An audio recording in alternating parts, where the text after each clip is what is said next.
तो यूपी में 7 सीटों पर हुए उपचुनाव में बीजेपी ने शानदार जीत हासिल की। 6 सीटों पर कब्जा बरकरार रखा। तो इस जीत से क्या मतलब निकाला जाए, इस जीत के क्या संकेत हैं? क्या वाकई में सीएम योगी का जादू चल गया है और क्या यह जादू 2022 में भी बरकरार रहेगा? चलिए इस रिपोर्ट के जरिए समझने की कोशिश करते हैं।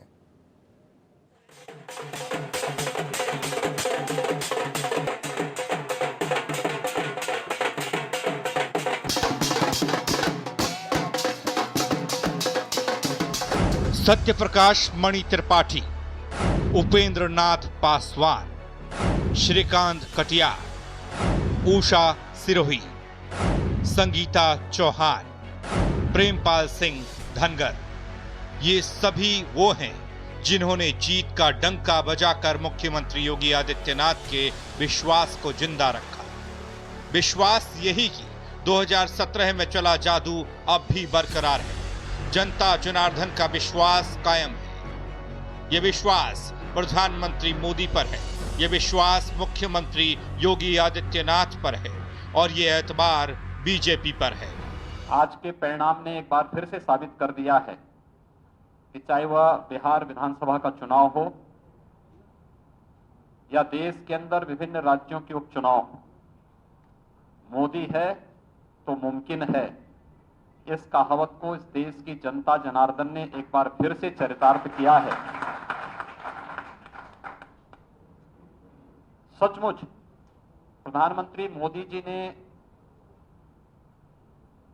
वैश्विक मंच पर भारत की प्रतिष्ठा को जिस तरीके से आगे बढ़ाया,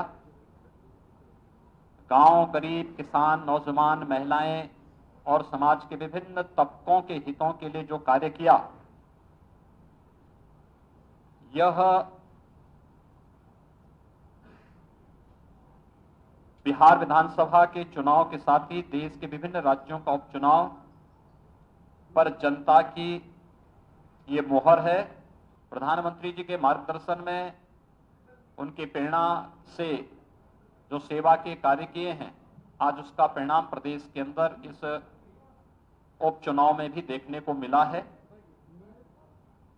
भारतीय जनता पार्टी ने 2017 के अपने परिणाम को एक बार फिर से दोहराया है और 2019 के लोकसभा चुनाव में भारतीय जनता पार्टी ने जो बेहतर प्रदर्शन उत्तर प्रदेश के अंदर किया था तमाम चुनौतियों के बावजूद, इस उपचुनाव में एक बार फिर से भारतीय जनता पार्टी ने आगामी चुनावों के संकेत भी दिए हैं कि आगामी चुनाव में भारतीय जनता पार्टी इसी प्रकार का बेहतर प्रदर्शन करेगी और ये चीजें आज इस रूप में हम सबके सामने देखने को मिल रहा है। 7 सीटों में से 6 सीटों पर बीजेपी ने अपना कब्जा बरकरार रखा है। बतला दिया अब उनके इरादे क्या हैं। बीजेपी की सियासत की रफ्तार किस तरीके से चलने वाली है। विश्वास की सीमाओं के अब चरम पर है।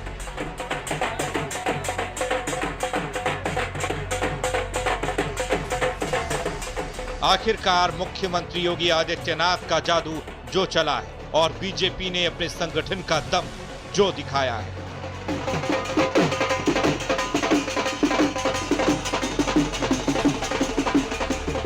विजय हमको उत्तर प्रदेश के उपचुनाव में मिल रही है और देश के भी जो उपचुनाव हो रहे हैं उसमें मिल रही है।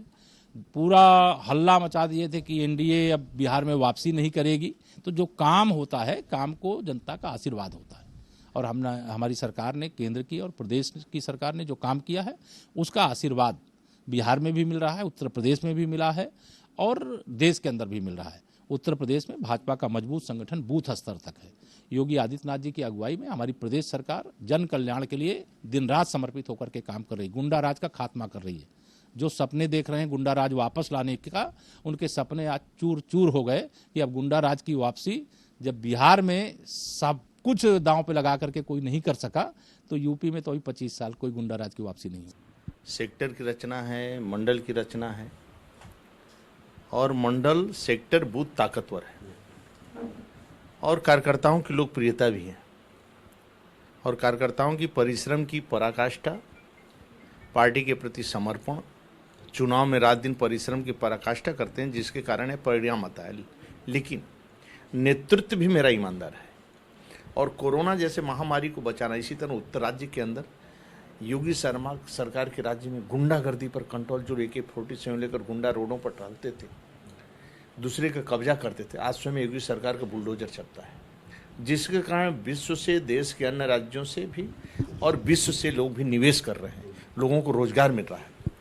तो आदरणीय मोदी जी की लोकप्रियता का परिणाम है, जिसके कारण सरकार हम लोग चुनाव जीते हैं और जनता के आशीर्वाद से चुनाव जीते हैं। बीजेपी ने उपचुनाव में शानदार प्रदर्शन किया, शानदार जानदार तरीके से जीत हासिल की, जता दिया बीजेपी को हराने के लिए उसके सामने जनता की ताकत की नुमाइश करने के लिए अभी विपक्ष को बहुत कुछ करना होगा। अब देखिए, देवरिया सदर 4 त्रिपाठी आमने सामने रहे, लेकिन जनता ने बीजेपी के त्रिपाठी जी को जिता दिया, यानी सत्य प्रकाश मणि त्रिपाठी पर भरोसा जताया, उन्हें विधानसभा जाने की एंट्री दे दी। देवरिया में आपके विरोधी गण हावी थे, आज उन लोगों को पीछे छोड़ते हुए आप आगे बढ़े हैं, यह किसका श्रेय है? श्रेय हमारे माननीय प्रधानमंत्री जी का, माननीय मुख्यमंत्री जी योगी आदित्यनाथ जी महाराज का है। उनके जो विकास कार्य किए हैं, जनता ने उसको सराहा है, और हमारे भारतीय जनता पार्टी के कार्यकर्ताओं का है, हमारे मतदाताओं का है, हमारे क्षेत्र की जनता का है। मैं सबको मानता हूँ, इस जीत का श्रेय देता हूँ और सबको मैं प्रणाम करता हूँ। सबसे बड़ी बात रही कि आपके विरोध में आप ही के पार्टी के कुछ खेमे के लोग उतर गए थे, लेकिन मैं इससे सहमत नहीं हूँ। हमारी पार्टी का कोई मेरे विरोध में नहीं था। सब समाजवादी पार्टी प्रत्याशी उसके थे, बसपा के अलग थे, और जो निर्दलीय लड़ते हो तो ये लोकतंत्र है, यहाँ कोई भी लड़ सकता है चुनाव, कोई भी लड़ सकता है। खास तौर से त्रिपाठी जी, एक चीज़ और मैं जानना चाहूँगा कि देवरिया में आपकी प्राथमिकता क्या रहेगी, क्योंकि जनता यहाँ बहुत कुछ आस लगा करके आपको नेतृत्व सौंपी है, अपना प्रतिनिधित्व बना। जनता, मेरा पूरा समय जनता के लिए है, जो लोकतंत्र की परिभाषा है, जनता के लिए, जनता का, जनता के द्वारा। तो मैं जनता के द्वारा चुना जा रहा हूँ, जनता के लिए मेरा पूरा का पूरा समय है। जो भी समस्याएं होंगी मैं उनका अध्ययन करूंगा, उसका समाधान करने की कोशिश करूंगा। जीत का झंडा बुलंद करने वाले अब एक और बीजेपी के योद्धा से मिलिए। इन्होंने घाटमपुर विधानसभा सीट पर जीत हासिल की है। ये जीत घाटमपुर विधानसभा के प्रत्येक मतदाता को, घाटमपुर विधानसभा के सम्मानित जनता जनार्दन तो घाटमपुर विधानसभा के छोटे से छोटे भारतीय जनता पार्टी के कार्यकर्ता को, आदरणीय नरेंद्र मोदी जी को, आदरणीय योगी आदित्यनाथ जी को, सभी के लिए ये जीत मैं समर्पित करता हूँ। क्या मानते हैं किन वजहों से ये आपकी जीत सुनिश्चित हो पाई? सरकार की वजह से, योगी आदित्यनाथ जी की वजह से, या फिर PM मोदी की वजह से? किन वजहों से या सारी वजहों से, क्या मानते हैं? जीत की कोई एक वजह नहीं होती। जीत का सारा श्रेय आदरणीय नरेंद्र मोदी जी की नेतृत्व की सरकार, आदरणीय नरेंद्र मोदी जी, आदरणीय योगी आदित्यनाथ जी के नेतृत्व की जो सरकारें हैं, इन्होंने जो विकास के कार्य किए हैं, विकास नीचे तक पहुंचा है, प्रत्येक वर्ग तक पहुंचा है, अंतिम पायदान के व्यक्ति तक पहुंचा है। ये समग्रता में आप देखेंगे तो ये समग्रता में देखने पर आप महसूस करेंगे कि जितने भी लोग भारतीय जनता पार्टी के पक्ष में आज खड़े हैं, निश्चित रूप से वो दोनों सरकारों से लाभान्वित हुए हैं। और आपने सब ने देखा होगा कि कैसे कुशल शासन, कुशल सुशासन दोनों सरकारों ने दिया है, ये उसकी जीत है। अब आपने जीत दर्ज कर ली है, जनप्रतिनिधि बन गए हैं, जनता के साथ किस तरीके से काम करेंगे, क्या आपने मन में विचार कर रखे हैं? घाटमपुर की जनता को मैं आपके चैनल से आश्वस्त करता हूं कि मैं घाटमपुर की जनता जनार्दन के लिए 24 घंटा उपलब्ध रहने वाला हूं। जनता जनार्दन की सेवा के लिए किसी भी क्षण मैं उनसे मिल सकता हूं, वो मुझसे मिल सकते हैं। कहीं पर भी मिलने में एक दूसरे के कहीं कोई असुविधा नहीं होने वाली। 24 घंटे उपलब्ध रहने वाला हूं, उनके मध्य में रहने वाला हूं। उन्नाव के बांगरमऊ विधानसभा सीट पर बीजेपी के श्रीकांत कटियार ने अपना दम दिखाया, विरोधियों के तमाम दावों को ध्वस्त कर अपना मुकाम बनाया। इस मुकाम ने बीजेपी को भविष्य का संकेत दिया। संकेत यही कि तब तक लड़ेंगे जब तक जीत नहीं जाते।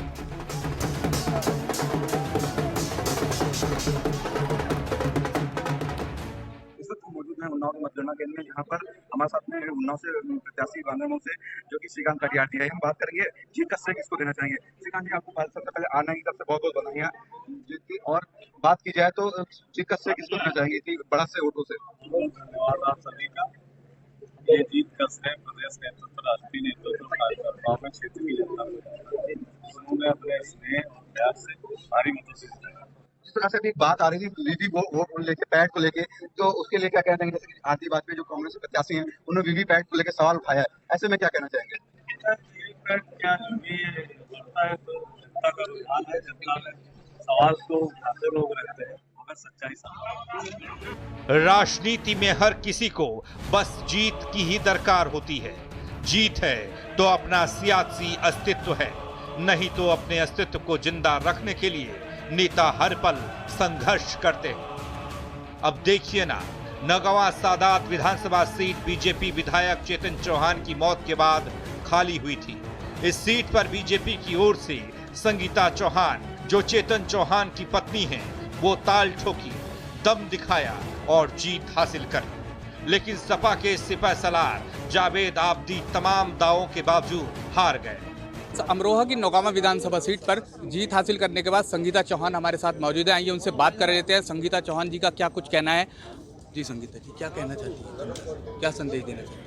जनता की बहुत आभारी हूँ कि मुझे उन्होंने इस लायक समझा कि मैं उनकी सेवा कर सकूं और मैं जैसे भी उनके काम कर सकूंगी, मुझे बहुत खुशी होगी। मेरे पति ने भी अपना जीवन जनता की सेवा में बिताया, मेरा भी बाकी का जीवन जनता की सेवा में ही जाएगा। जिस तरीके से देखा जाए, सुबह से आप 9 राउंड तक पीछे चल रही थी और बात की जाए 3 तारीख की, तो 3 तारीख में एक गाँव ने आप पूरे वोट का बहिष्कार कर दिया था, उस बारे में क्या कहना चाहिए? देखिए, गाँव वालों की क्या कारण था, एक सड़क के ऊपर झगड़ा था। जो सड़क ऑलरेडी मेरे पति ने सैंक्शन कर दी थी, उनका कहना था रातों रात सड़क बनाएं।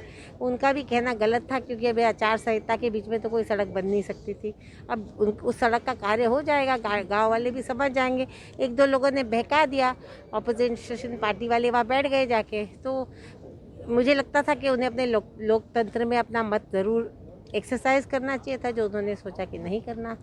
धीरे धीरे उनको समझ में आएगा कि शायद उन्होंने कहीं गलती करी। इन्होंने सारे हमारे कार्यकर्ता, हमारे वोटर को उठा के पुलिस थानों में बंद कर दिया। सारे थाने पैक थे, कई सौ हमारे कार्यकर्ता थानों के अंदर बंद कर दिए गए। उन पे इल्ज़ाम लगा के उन्हें डरा कर 6:30 और 7 बजे छोड़ा है।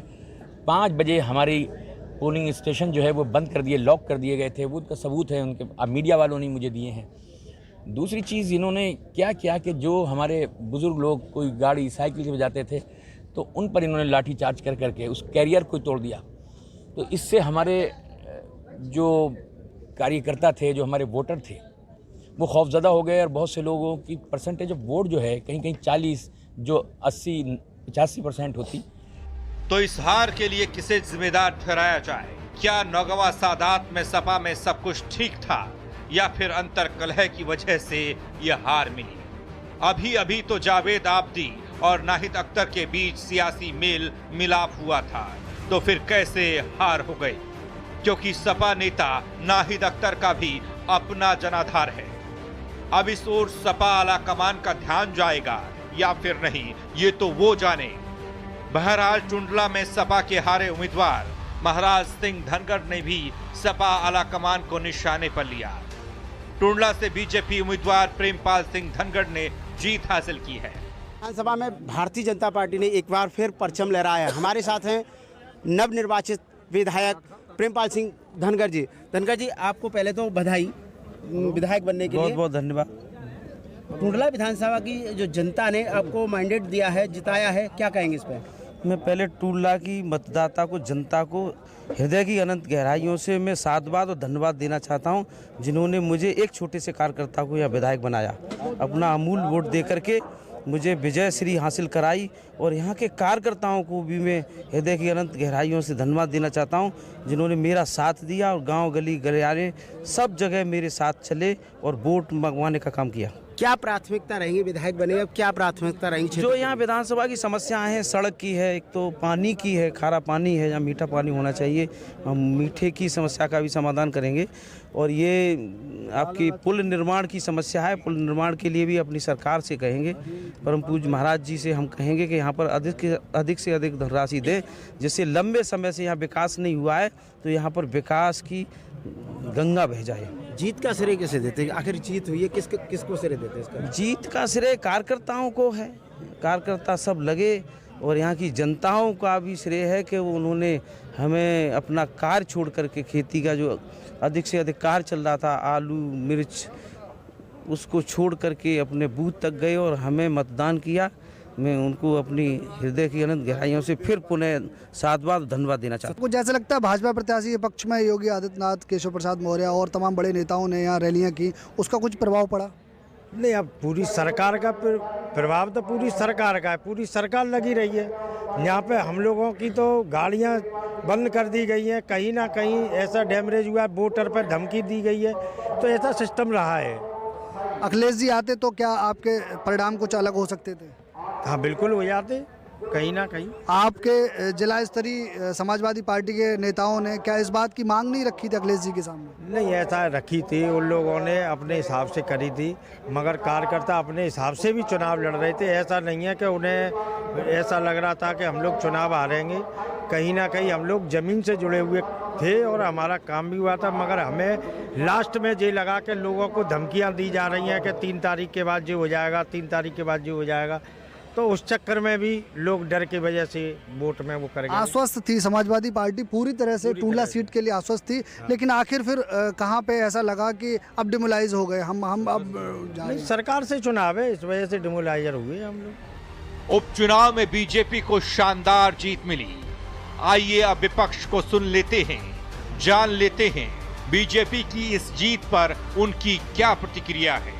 उपचुनाव को लेकर हम यही कहेंगे कि समाजवादी पार्टी मजबूती से हर जगह लड़ी है और हमारा वोट परसेंटेज जो है वो भी बढ़ा है, लेकिन हमको ये लगता है कि हमको और ज़्यादा मेहनत करने की ज़रूरत है। हाँ, जनता के बीच में हम ज़रूर गए थे, जनता की समस्याओं को लेके, चाहे वो बेरोज़गारी की समस्या रही हो, महंगाई की समस्या रही हो, महंगी शिक्षा की समस्या है, कानून व्यवस्था को लेके बहुत समस्याएं हैं उत्तर प्रदेश में, खासतौर से महिलाओं पे जो अत्याचार हो रहा है, दुर्व्यवहार हो रहा है, अर्थव्यवस्था एक बहुत बड़ी समस्या है इस समय प्रदेश और देश में दोनों में, व्यापारियों की समस्या है, किसानों की बहुत बड़ी समस्या है, छात्रों की, नौजवानों की समस्या है। समाजवादी पार्टी सबको लेके ज़मीन पे काम करती रही है और हमको लगता है कि अभी हमको और मेहनत करने की ज़रूरत है।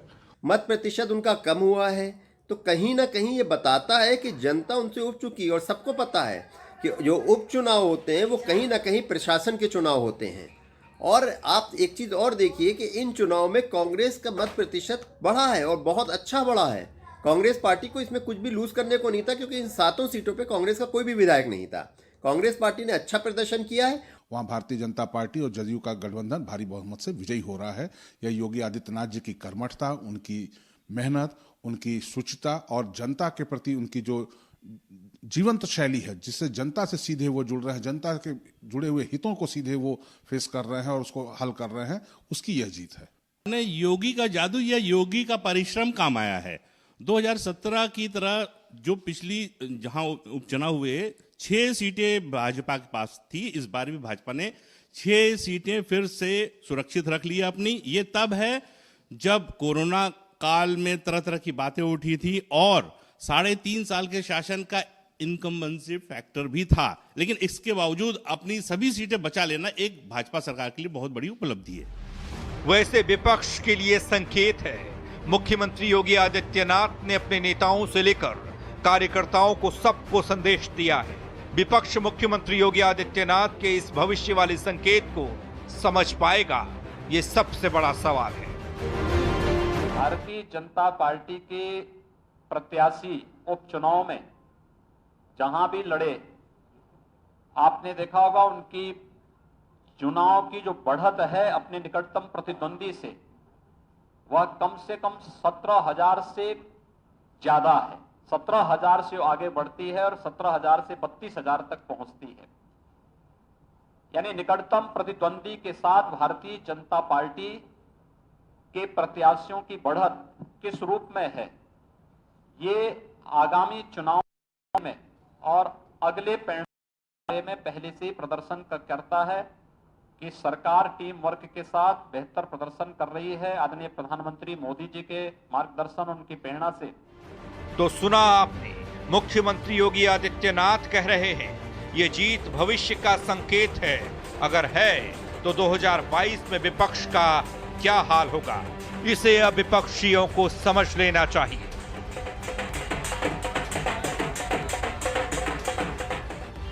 यूपी की जनता ने सीएम योगी को दीपावली का उपहार दिया।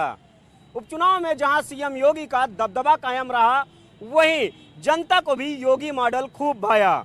वर्ष 2022 का सेमीफाइनल बने ये उपचुनाव जीतने के बाद भारतीय जनता पार्टी के रणनीतिकारों का मानना है कि उपचुनाव में योगी मॉडल खूब पसंद आया तो 2022 के विधानसभा चुनाव की राह मुश्किल नहीं है।